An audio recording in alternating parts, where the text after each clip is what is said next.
Hello and welcome back to X-Plane 11. Thank you very much for joining me in this video, and this is going to be the start of a 2 or 3 part video that is going to be looking at this aircraft. This is actually one of my favorite aircraft already in flight simulators, and that is, if we go outside, the Piper PA-28R Arrow 3, available from JustFlight for X-Plane, Flight Simulator and Flight Sim World. And of course, Flight Sim World is where I originally had a look at this aircraft, but now, thanks to JustFlight, I have managed to get a hold of it in X-Plane, and that is exactly what I'm going to be doing in this. I'm going to be looking at this aircraft in as much depth as I possibly can. This aircraft I have had many hours in already in flight simulators, and I have really liked the aircraft, so I'm looking forward to seeing this in X-Plane. So we're going to cover all the aircraft systems in as much detail as we can see them. We're going to see what its flight dynamics are like, what its texturing is like, what the modeling is like, give it a flight, see what it's like, see what the checklists are like, so on and so forth, and see what features are available on this aircraft and how it performs in X-Plane. And of course, if you do want to purchase this aircraft, I will leave a link to the JustFlight website in the description box below, where you can go purchase this aircraft. And I'm going to say it already, before I even start, I'm going to say I highly recommend this aircraft already. There are a few tiny things that I feel that are wrong with it, but I still highly recommend the aircraft. And of course, if you do want to be following along with my tutorial series, the Ground Up Advanced Flight Tutorials, I would recommend you get this aircraft, because this is the aircraft that has been predominantly the aircraft of the series. So, with all that being said, let's have a look at what we have available. So the Piper PA-28R, of course, is the natural evolution of the Cherokee. The Arrow 3 is a natural evolution of the Cherokee. It is a single engine all metal aircraft with a retractable landing gear, can seat up to 4 people, a 200-pound luggage compartment, and a 200 horsepower engine. The airframe is constructed out of an aluminium alloy, and of course you can't do acrobatics in an aircraft like this. You can see it's clearly not an aircraft that you can do acrobatics in. It's not designed for acrobatics whatsoever. The fuel system is very simple. It only has 77 gallons. That's US gallons, not imperial gallons. Why do US have different measurement for gallons? I will never understand that. And 77 gallons is still good enough for a fair amount of fuel. However, it is in 2 tanks. So if we go back inside, you will see, and I will show you this, that there is a fuel selector, and you do have to switch between the 2 tanks. In X-Plane, it comes in a few different variations. Let me just tell you which variations we have. It'll be up in a moment. Don't worry about that. There we go. The paint schemes that we have 12 paint schemes, including blank white, Golf Bravo Golf Kilo uniform, which is a British registration. Charlie Golf Quebec Yankee India, that's Canadian. November 4131 Charlie, which is United States. Golf Bravo November Sierra Golf, another United Kingdom one. We have a French number plate, or a French registration plate. Foxtrot Golf Juliet Charlie Bravo. We have a Swiss one, Hotel Bravo Papa Juliet Alpha, an Australian one, Victoria. That's not right. Victor. I was thinking Australia. Victor Hotel Sierra Golf Echo, German, which is Delta Echo Romeo India November. And then we have another USA one, November 751 Lima uniform, and 2 more United Kingdom ones, Golf Tango Sierra Golf Alpha and Golf Tango Echo Bravo Zulu, which is the one that we've got right now. But I am going to be swapping into a different one in a moment. All I wanted to show you was the inside of this very quickly. Have a look at the inside of this, and you will see that this has a lot of wear and tear. You can see there's a lot of wear and tear, particularly you can see that on the yoke around there. You can just see on the on the navigation instrument, on that instrument, on the communications. You can see a lot of this wear and tear. Some of the aircraft, the Canadian one, the Swiss one, the German one of the United States one, and the Golf Tango Sierra Golf Alpha for the United Kingdom have reduced wear and tear. So I am actually going to be swapping out to that one. In fact, we can do that. Why am I doing this? We can actually do that here. Change livery. How do I do this? Oh, that's actually in the process of changing livery. Let's wait for a moment then. There we go. That's a different livery.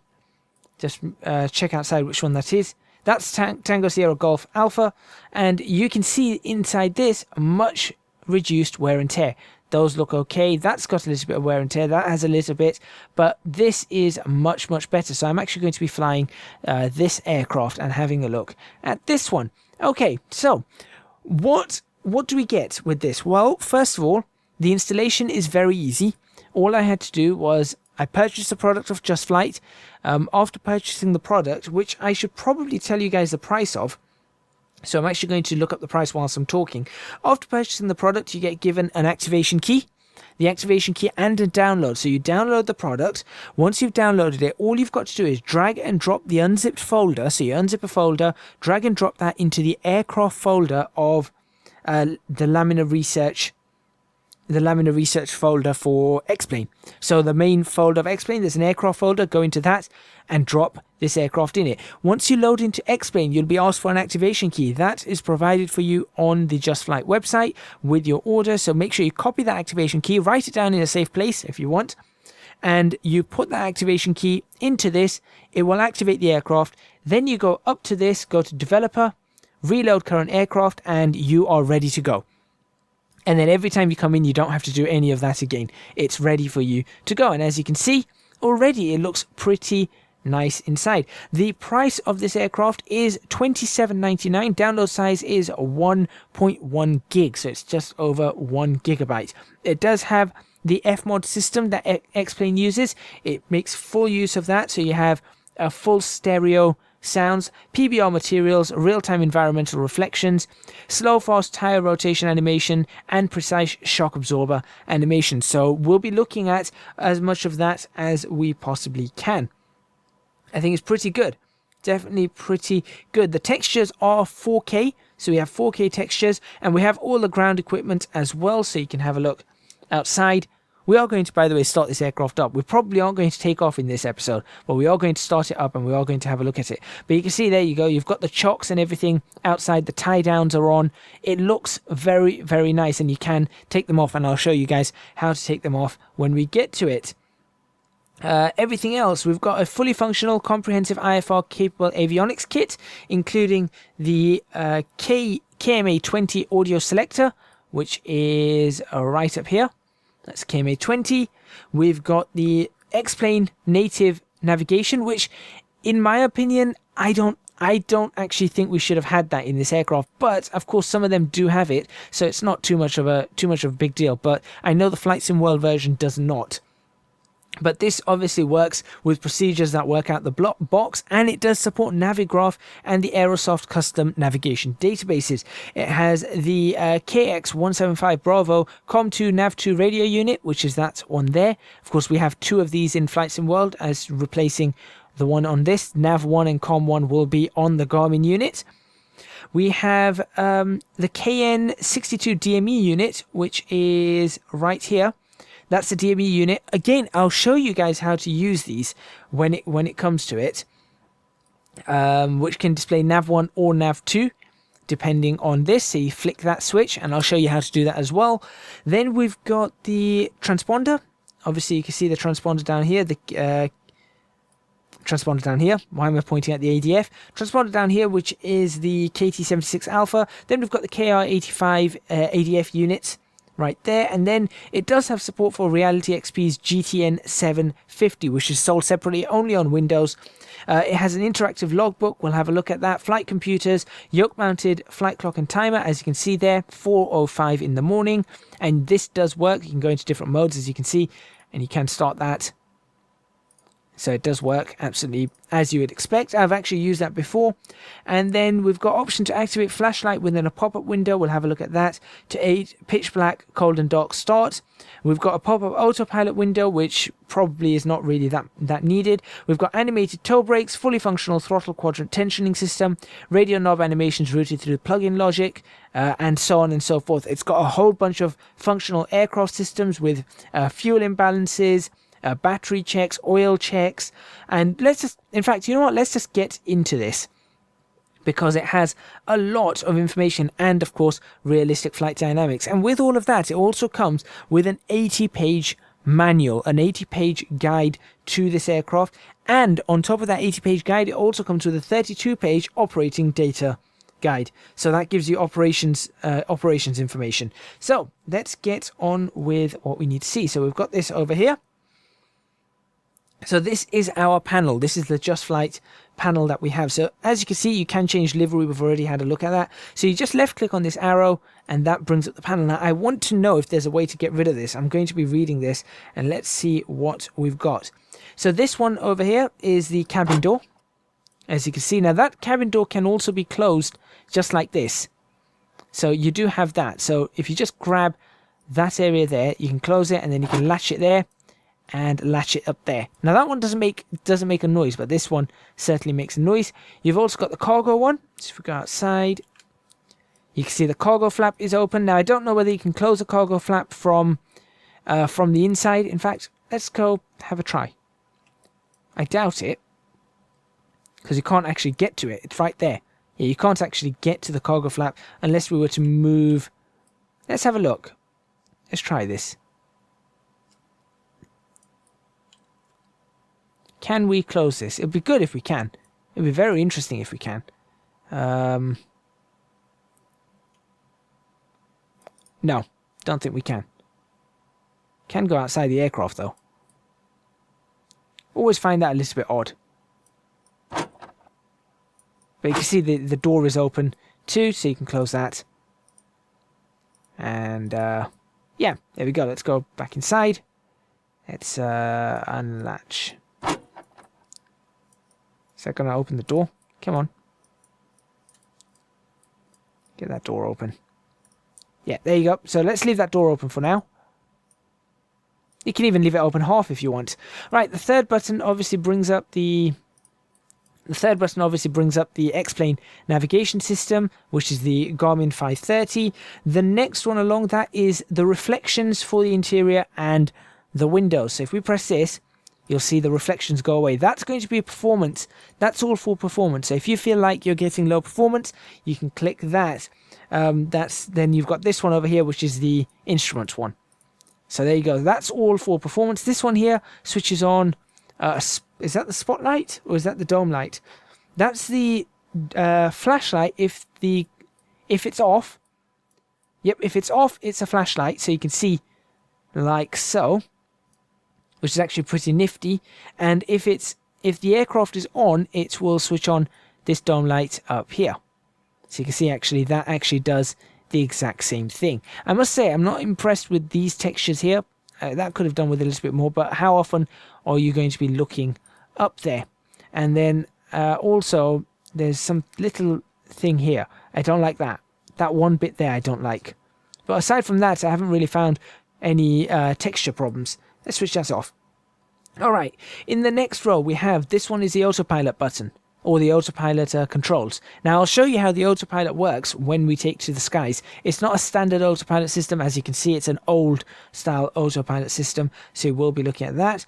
This one here changes your altimeter, as you can see here, from millibars. So at the moment we're at 1014 or 1013.7, which I think is a standard atmospheric pressure, to inches of mercury, if you're used to inches of mercury, which is 29902, or at the moment 29901. QNH. There you go. If you want to know how I've got that QNH adjusted, have a look at the Fly with Lure video that I created.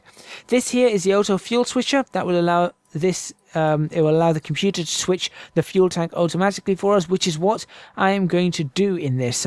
So instead of us having to switch between the tanks, it's going to do it for us with the auto fuel switch. This here opens up the fuel refill and the computer for sort of maintaining your aircraft. So you can see there, you can top up the fuel, you've got fuel pressure, oil temperature, battery voltage, you can recharge the batteries, and then you can simulate the spark fouling and vapor lock. So you can simulate that if you wanted to. Get rid of that. This one here is your fuel weight and balance. So if you were to scroll on this, you can see that we can bring the level of fuel in each tank down, and we can select how heavy this aircraft is. And so you can see we can bring that down, or up, depending on how you want. So you can do something like that. You can set that there. You can set the baggage, and it also gives you your zero fuel weight, your fuel, your total mass, your center of gravity, so on and so forth. So that's really, really nifty. This one here allows you to change the specific volumes of various parts of this aircraft. So if you feel like your avionics are too loud, you can bring that down, or you feel like the aircraft overall is too loud, you can bring that down or up, as the case may be. So you can get rid of that, which I really shouldn't have done it from there. That's a little glitch. This is automatic start of the aircraft, which is not what we're going to do. So that immediately brings your aircraft ready to take off, and if you press it again, it's going to turn the aircraft off and turn it into this cold and dark state. This here is the checklists.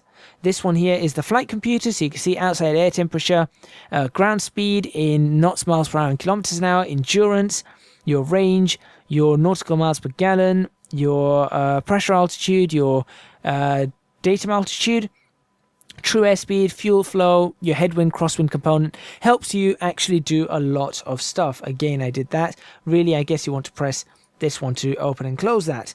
This one here is your logbook, and that will, as you can see, I already did a very quick check right there. I did a very quick check to make sure that this aircraft, I didn't actually land the aircraft. I don't know why it's saying I landed the aircraft. I didn't even take it off. I just sat in the aircraft to make sure it loads up. So that's available right there. And then this one is your ground handling services. And, oh, well, I should really do that. And then this one here is get rid of your tie downs and chocks. So if we go outside, you can see the tie downs and chocks are now gone. Yes, no, yes, no. And you can see that a person appears in the aircraft. We'll close that door. Perfect. That is now closed. Awesome. Right, let's get back inside now. What we're going to do in this video is we are going to start this aircraft up. So let's go ahead and do that. Now, we've got a whole bunch of checklists, and I think we can check through these one step at a time if we click on it. Yes, we can. So we can actually check through them all the way through. So we're going to do that up to the point of starting this aircraft up, I think. And then we might get it over to... The only problem I have is my brakes aren't really working. So the only problem I have is I am going to have to use the parking brake or the slightly glitchy ground physics. I was going to say the friction. That's the word I'm looking for. Friction. I am going to have to use that to try and slow the aircraft down. And I'll show you everything as we start this aircraft up. So let's go ahead and do that. Landing gear lever down. Landing gear lever is found right here. So you can see that is clearly, that's up, that's down. Check. Parking brake set. That's the parking brake. That's off, that's on. Parking brake set. Avionics are all off. We'll bring that down. Oh, yeah, I'll bring that down on this. I forgot. I've actually got that set. That is all off. Mixture is on idle cutoff. So there you go. Mixture's down to idle cutoff. Magneto switches are found here. That is off. That's the one with the key. Battery master switch now on. So that battery master switch goes on. Fuel gauges, check the quantity. There you go. That seems to be working quite nice. Annunciator panel, check. Which is up here. That looks pretty good to me. We can even test that. We've got the master battery switch, again now off. And you can just listen. You can hear it. Primary flight controls, check operation. So you can actually see what happens. That's pretty good. Let's bring that back up. That works. That works. It's a little bit more sensitive than I'd want. Rudder control. And of course, at this point, you could be outside the aircraft and you could be looking at this and going, yep, rudder works. Rudder works, ailerons work. You can actually see the nose wheel moving as I do that. Ailerons work. There we go. Elevator works. Rudder works. Absolutely fine. Great. Let's go back inside. Back inside we go. We'll get rid of this again. So done all of that. Flaps, check operation. Okay, so our flap controls are this one here. So we can pull this up. There we go. And now look out the window. Now, I do wonder. There we go. We can now look out the window there, and we can actually, I could bring the flaps up there. That seems to be working. Check the other side. Oh, I can't really see that side, can I? And the reason I can't see that side is because this has got this the wrong way slightly. Yeah, okay, we'll assume that they work. We'll assume they work. There we go. Okay. So that's good. Trim, neutral. Trim is found here. This is our trim wheel right here. So we're going to say trim is neutral. Baggage door is closed. Flaps and ailerons have been checked. Wingtip and lights undamaged. Tie downs removed. Fuel tanks check levels. We've already done that. Chocks removed. Tow bar removed. Engine inspection door closed. That's actually outside there. There you go. That little door there. So that is closed. Oil check level. We've done that. Propeller check condition. Looks good. Landing light check. So at this point, we can have a look at all the lights outside, make sure they're working. We're going to pretend they're all okay. Fin check condition, we're going to check that's all okay. We're going to check that's working. Tail cone, we're going to pretend we're good on that. Okay, before start, brake set. Circuit breakers, all in. There we go. These circuit breakers do work, by the way. So for example, if I were to pop that navigation light circuit breaker, the navigation lights will not come on, and I'll show you that. Circuit breaker's in. Alternate air is off. So there you go. You've got open and closed. So it actually should be closed. Propeller full forward. Propeller is now full forward. Avionics are off. As we saw, fuel selector is desired tank. Well, it's going to do it automatically, but we are going to swap this over to the left tank for now. There we go. Next page. Throttle, half-inch open. Alternate S is now on. There you go. Oh, sorry, that's the alternator switch. What am I doing? Alternator switch is now on. I can't even see that. There we go. Battery master switch is on. Fantastic. Fuel pump can now go on. So the fuel pump's right next to that. You can hear it. Mixture. Rich. So we'll leave that there for a few seconds. And then idle cut off. There we go. Propeller clear. Starter engage. I've got to try and get this starter going. Is that going to start? I didn't start. There we go. Right, I know about this. I don't know why it doesn't line me up correctly. Because apparently my compass heading and my gyro are clearly not lined up for some bizarre reason. But I think we're currently something like this. I think. Yeah, I think that's our... There we go. Right, okay. So we'll keep the mixture fairly lean. Not to a point where it starts destroying itself though. And we'll bring that down to about there.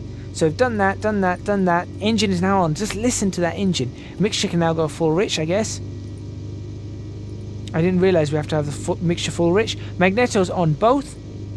Throttles will adjust to keep it just below 1000 RPM. There we go, 750 RPM. Oil pressure can now be checked. That's the oil pressure right there. So you can see the oil pressure is within the green. 60 to 90 when we're starting and operating. That's a good operating range. Throttle can now go up 1400 RPM. There we go. Fantastic. Now let's have a quick look outside so you guys can enjoy this. We'll switch checklist off for now. Take a listen to that.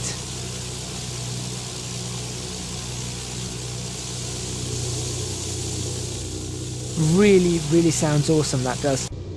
We'll go inside. At this point in time, we're actually going to... What was that I started looking at? we're actually going to switch on some of our other lights. So we've got these navigation lights. It's kind of hard to get to these navigation lights, but I think that's on. That's our instrument lighting. I'll bring that back up. That we can switch on. That's pretty good for us for now. So now we can have a look outside. There you go, we've got navigation lights on. You can see that they are dynamic because they are lighting up on the ground. That looks pretty good to me. You can see I'm not using reshade at the moment because I'm still in the process of working on it. I do wish we could get rid of that.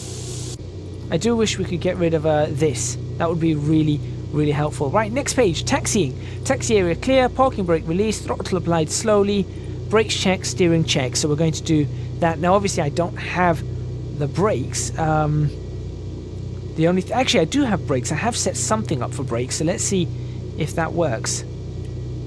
That's parking brakes. That's only parking brakes. Okay, that's not what I want. I could bring this back. So you can see, okay, that does work. Okay, now, ground check. Parking brake set, propeller full forward. So we're going to do all these checks now. Then we're going to head towards the runway, and that's where I'm going to end this first part of this video, and then we'll get to the next part afterwards. Can I just pull that all the way, please? There we go, and hold it. Okay, parking brake set, propeller full forward, throttles 2000 RPM. So these are all the checks, so we've done that. Now we're going to check each magneto. So the way you do that is you go one down, and we're going to watch that RPM drop. You're looking for an RPM drop of no more than 175. We had an RPM drop there of 100. So we'll go back to both. That will go back up to 2000. And then we'll go back down. So we go to right. And make sure, whatever you do, do not switch this to off. That seems pretty good to me. Alright, back to both. Good.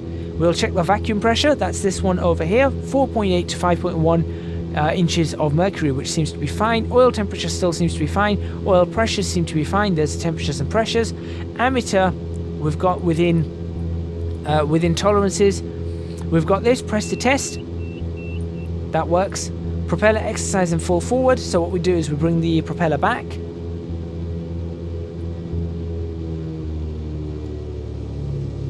And then we take it back to full forward. There you go. Alternate air can be checked. Seems to be fine. Fuel pump can now go off. Fuel pressure we'll check. So we have a look at the fuel pressure, which is right there. It seems to be fine. And the throttle can now go to retard. There we go. Awesome. Awesome stuff. Right. Now what we're going to do is we're going to taxi to the runway. So we'll see how this feels on the ground. Again, I'm going to have to work out how to stop this aircraft. I'll use the parking brakes for now. What we can do is we can start switching the avionics on. But we'll do that in a bit. So let's taxi out, and let's actually bring our head tracking back on, I guess.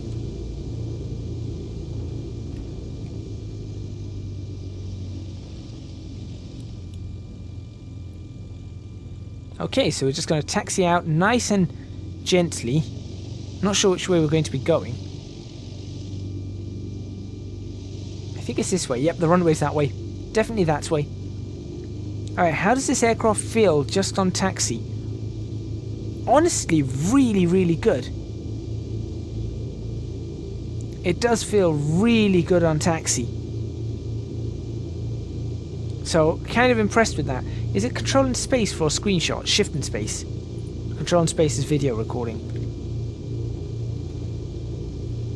There we go. That looks clear. And we're going to taxi over to... we're going to taxi this way. Yeah, let's taxi over this way.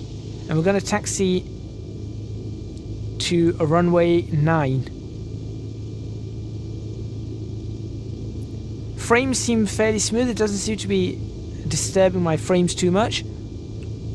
Obviously you can see with reshade it looks wrong. Reshades, I've only got it sorted for the daytime. But so far, very, very nice. Now we can switch this on by pressing this here. There you go. That's now on. Now that does come on rather suddenly. I was hoping that that wouldn't, but that's again, that's the Garmin system. That's actually the Garmin system that we've got. Now I've already got the localizer set up. So you can see there 109.35, which is the ILS for East Midlands Airport, Echo Golf November X-Ray. And I've got 115.7 already in, which is Trent, which is actually, both of these are going to be used for the flight that I'm going to do. And we've got 353, which is actually the ADF for, or one of the locator NDBs around the airport. So this seems to be pretty good actually.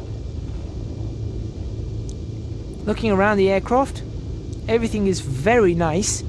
And the sounds are really, listen to these.